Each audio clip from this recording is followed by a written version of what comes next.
नमस्कार दोस्तों, आप सभी का हमारे MDS न्यूज चैनल में स्वागत है। दोस्तों, आज हम बात करेंगे 21 सितंबर के सभी मुख्य समाचारों और तमाम बड़ी खबरों के बारे में। दोस्तों, अगर आप हमारे चैनल पर नए हैं तो प्लीज चैनल को सब्सक्राइब करके बेल आइकन को भी दबा दें, जिससे आप सभी तक सभी ताज़ा खबरें जल्द ही पहुंचा सके। तो आइए दोस्तों, बिना टाइम वेस्ट किए खबरों पर नजर डालें। चलिए बढ़ते हैं आज के पहले अपडेट की ओर। देश में पहली बार एक दिन में हुए रिकॉर्ड 12 लाख कोरोना टेस्ट। महज 9 दिनों में 1 करोड़ लोगों का हुआ टेस्ट। देश में कोरोना संक्रमितों की संख्या के साथ साथ संक्रमण के जांच के लिए किए जाने वाले टेस्ट की संख्या भी बढ़ रही है। अब तक 6 करोड़ 36 लाख लोगों का कोरोना टेस्ट किया जा चुका है, जिसमें से 54 लाख लोग कोरोना संक्रमित पाए गए हैं। देश में पहली बार एक दिन में रिकॉर्ड 12 लाख लोगों का कोरोना टेस्ट हुआ है। बीते दिन अब तक सबसे ज्यादा 12,06,000 लोगों का टेस्ट किया गया। 9 दिनों में 1 करोड़ लोगों का हुआ टेस्ट। देश में पहला कोरोना संक्रमित मरीज 30 जनवरी को पाया गया था। फरवरी मार्च तक टेस्ट की रफ्तार काफी धीमी थी। 8 अप्रैल तक सिर्फ 10,000 लोगों के ही टेस्ट किए गए थे। इसके बाद 3 मई तक 10 लाख, 10 जून तक 50 लाख, 7 जुलाई तक 1 करोड़, 3 अगस्त तक 2 करोड़, 17 अगस्त तक 3 करोड़, 29 अगस्त तक कुल 4 करोड़ लोगों का टेस्ट हुआ। स्वास्थ्य मंत्रालय के अनुसार 8 सितंबर तक देश में 5 करोड़ लोगों का कोरोना टेस्ट किया गया था। 17 सितंबर तक कुल 6 करोड़ लोगों का टेस्ट कर लिया गया। कर्नाटक में स्कूलों को खोलने पर बड़ा अपडेट। कर्नाटक में कोरोना संक्रमण का कहर। 9वीं 12वीं के छात्रों के स्कूल आने पर सरकार ने लगाई रोक। देश में कोरोना का कहर जारी है। सभी राज्य कोरोना के बढ़ते मामलों के चलते एहतियात बरत रहे हैं। कर्नाटक सरकार ने शनिवार को कक्षा 9वीं से लेकर 12वीं छात्रों के स्कूल आने पर पाबंदी लगा दी है। इसी के साथ प्री यूनिवर्सिटी कॉलेज में कोविड-19 महामारी की वजह से शिक्षकों से मिलने पर रोक लगा दी है। सरकार के बयान के अनुसार राज्य में कोविड-19 मामलों में कमी आने के बाद छात्रों को पहले शिक्षा विभाग द्वारा अनुमति दी गई थी।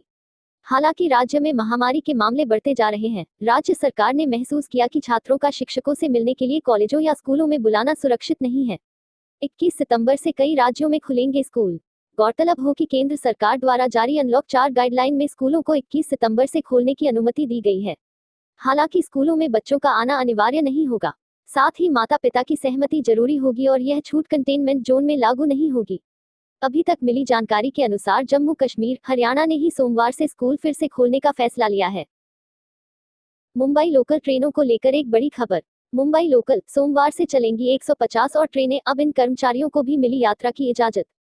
रेल मंत्रालय ने सभी सहकारी और निजी बैंकों के 10% कर्मचारियों को मुंबई लोकल ट्रेन से यात्रा करने की इजाजत दे दी है।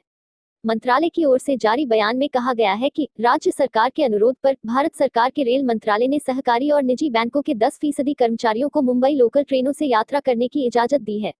यात्रा के लिए चुने जाने वाले 10% स्टाफ से अनुरोध किया गया है कि वो जल्द से जल्द राज्य सरकार से QR कोड हासिल कर ले। इसके बाद ही वैध पहचान पत्र वाले लोग टिकट खरीद सकते हैं और यात्रा कर सकते हैं। स्टेशनों पर अतिरिक्त बुकिंग काउंटर खोले जाएंगे। रेलवे ने कहा है कि महत्वपूर्ण स्टेशनों पर अतिरिक्त बुकिंग काउंटर खोले जाएंगे, जिससे भीड़ को नियंत्रण में किया सके। साथ ही आने वाले यात्रियों से रेलवे ने सामाजिक दूरी का पालन करने की अपील की है। पश्चिमी रेलवे ने एक बयान में कहा, राज्य सरकार द्वारा स्थानीय ट्रेनों में यात्रा करने के लिए आवश्यक स्टाफ को सोशल डिस्टेंसिंग का पालन करने और मास्क पहनने का अनुरोध किया है, ताकि महामारी को फैलने से रोका जा सके। उत्तराखंड से एक बहुत बड़ा अपडेट। उत्तराखंड में आवाजाही के लिए सोमवार से मिलेंगी कई रियायतें, बशर्ते आप कोरोना पॉजिटिव न हो। बॉर्डर चेक पोस्ट, बस अड्डों, एयरपोर्ट, रेलवे स्टेशनों पर भी होगा कोरोना टेस्ट। 7 दिन से कम अवधि के लिए खास काम से आने वालों को मिली रियायत। होटल या होम स्टे में कम से कम 2 रात की बुकिंग करानी जरूरी होगी। देहरादून 20 सितंबर की। उत्तराखंड में आने जाने वाले लोगों के लिए शासन ने रविवार को नए दिशा निर्देश जारी किए हैं। इसमें राज्य में आवाजाही करने वाले लोगों के लिए कई तरह की रियायतें दी गई हैं, लेकिन कई शर्तें भी लगाई गई हैं। उत्तराखंड आने वाले पर्यटकों को अब होटल या होम स्टे में कम से कम 2 रात की बुकिंग करानी जरूरी होगी। नए दिशा निर्देश 21 सितंबर से प्रभावी होंगे। चलिए दोस्तों, नजर डालें कोरोना आंकड़ों की ओर। Corona virus. भारत में बीते 24 घंटों में 93,000 से ज्यादा संक्रमण के मामले। पिछले 24 घंटों में कोरोना संक्रमण के 93,337 नए मामलों के साथ ही देश में कुल संक्रमितों की संख्या 53 लाख से ज्यादा हो गई है। केंद्रीय स्वास्थ्य एवं परिवार कल्याण परिवार मंत्रालय के अनुसार इसी 24 घंटे में देश में 1247 लोगों की मौत भी हुई है।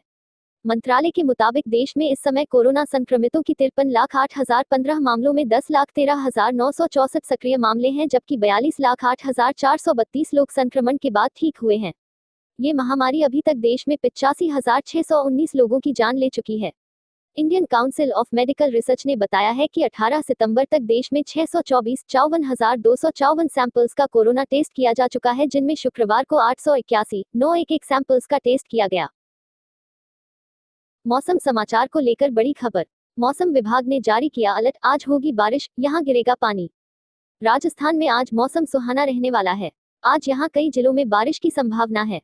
मौसम विभाग ने इस संबंध में एक पीला अलर्ट भी जारी किया है। मौसम विभाग के अनुसार राज्य के दक्षिणी हिस्से के कुछ जिलों में बारिश होगी। इस दौरान आपको गर्मी से थोड़ी राहत मिलेगी। आज से शुरू हुई बारिश 23 सितंबर तक कई जिलों में बादल छाएगी। राजस्थान के मौसम विभाग ने मानसून की विदाई नहीं दी है। इस वजह से राज्य में बारिश का दौर जारी है। पूर्वानुमान है कि आज राज्य के कुछ जिलों में मौसम बदल सकता है। इनमें बांसवाड़ा, चित्तौड़, डूंगरपुर, राजसमंद, प्रतापगढ़, सिरोही और उदयपुर जिले शामिल हैं। मौसम विभाग ने इन 7 जिलों के लिए पीला अलर्ट जारी किया है। वहीं राज्य में 23 सितंबर तक बारिश होने के आसार हैं। ऐसे में मौसम विभाग ने 23 सितंबर तक राज्य के कई हिस्सों में पीला अलर्ट जारी किया है। इनमें दक्षिण पूर्वी राजस्थान के जिले शामिल हैं। इस महीने के अंत तक बारिश होने की संभावना है। बता दें कि इस हफ्ते कम बारिश की वजह से राजस्थान का पारा 41 डिग्री के पार चला गया है। कुछ जिलों में 39 डिग्री सेल्सियस तापमान मापा गया। ऐसे में गर्मी ने तीखा रवैया दिखाया। आज की बारिश गर्मी के कारण दुखी लोगों के लिए कुछ राहत ला सकती है। इसी बीच एक बड़ी खबर सामने आई है। ट्राई ने कहा, दूरसंचार कंपनियों के टैरिफ प्लान, शर्तों में पारदर्शिता की कमी, पूरी जानकारी देने के लिए जारी किए दिशा निर्देश। भारतीय दूरसंचार विनियामक प्राधिकरण ट्राई ने दूरसंचार कंपनियों के लिए टैरिफ प्लान के विज्ञापन और प्रकाशन से जुड़े नए दिशा निर्देश शुक्रवार को जारी किए। इसका मकसद उपभोक्ताओं के लिए मोबाइल प्लानों को लेकर पारदर्शिता लाना और उन्हें सोच समझकर निर्णय लेने में मदद करना है। ट्राई ने अपने दिशा निर्देशों में कहा, यह देखा गया है कि दूरसंचार कंपनियों की मौजूदा प्रक्रियाएं उतनी पारदर्शी नहीं है जितना उन्हें होना चाहिए। कुछ कंपनियां प्रायः अतिरिक्त नियम और शर्तों का प्रकाशन नहीं करती हैं। साथ ही कई बार विभिन्न प्लान के लिए एक ही वेब पेज पर सारे नियम शर्तें लिख देती हैं। ऐसे में यह जानकारी समझने में या तो ग्राहक सक्षम नहीं होते या जानकारियां कहीं खो जाती हैं। 15 दिन में देनी होगी प्लान की जानकारी। इस पूरी प्रक्रिया की नियामकीय अनिवार्यताओं में आमूलचूल परिवर्तन करते हुए ट्राई ने कहा कि कंपनियों को 15 दिन के भीतर अपने सेवा क्षेत्र में पोस्टपेड और प्रीपेड के हर टैरिफ प्लान की पूरी जानकारी, किसी ऑफर की संपूर्ण जानकारी ग्राहकों, ग्राहक देखभाल केंद्रों, बिक्री केंद्रों, खुदरा केंद्रों, वेबसाइटों और ऐप पर देनी होगी।